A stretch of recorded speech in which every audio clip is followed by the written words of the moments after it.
PLUI HD, derrière cet acronyme barbare, un document clé, le plan local d'urbanisme intercommunal habitat et déplacement.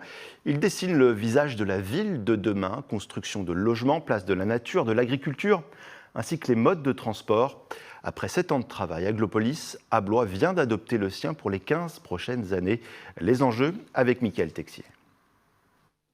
Le PLUI HD, c'est 5000 pages et 300 plans qui découpent en une multitude de zones à l'échelle des communes, des quartiers et des rues l'ensemble du territoire d'Aglopolis. Tout y est recensé et les constructions soumises à réglementation, interdites, autorisées ou sous conditions.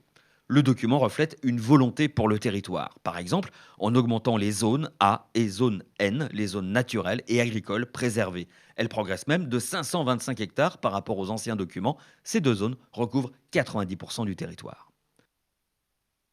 Un PLUI HD ne gèle pas toute construction, mais tente de rééquilibrer leur développement. 8850 logements seront créés prioritairement dans des zones déjà urbanisées, au cœur de l'agglomération majoritairement. Le reste sera réparti entre le nord et le sud. Le PLUI HD a aussi pour vocation de préserver et protéger le paysage et le petit patrimoine.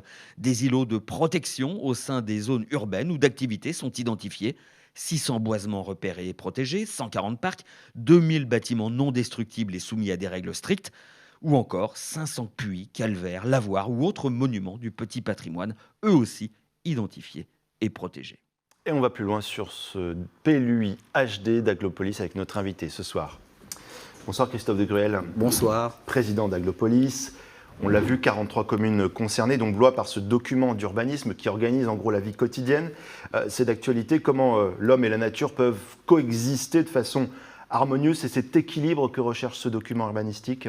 Tout à fait. À Blois, nous aimons l'équilibre. L'équilibre entre la ville et la campagne, l'équilibre entre le patrimoine bâti, architectural et la nature. C'est ce qui fait la beauté de nos paysages.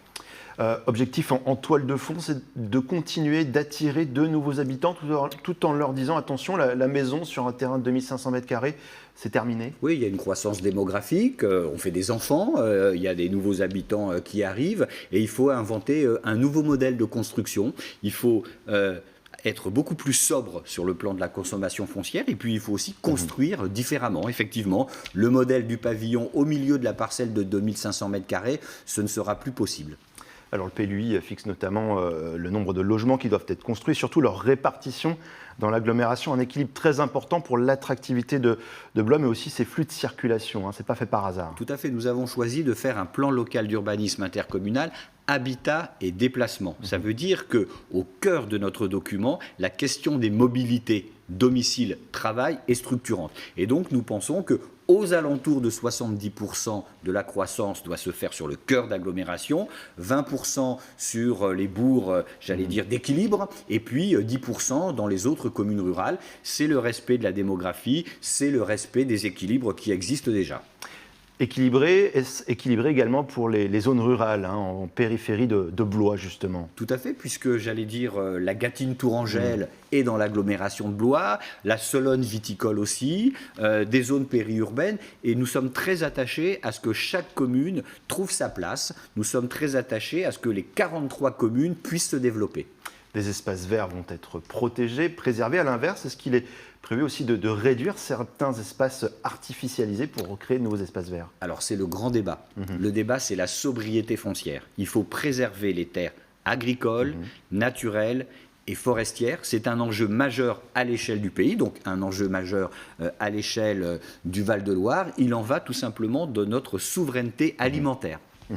La politique des transports aussi, et dans ce document, l'objectif c'est 44%, c'est précis, de déplacement à pied ou à vélo d'ici 2037, c'est-à-dire que si on ajoute les transports en commun, quasiment plus personne ne circulera en voiture. Alors, moi, je ne suis pas un adversaire obstiné de la voiture. Ce que je combats, c'est ce qu'on appelle l'autosolisme, c'est-à-dire l'utilisation de la voiture tout seul.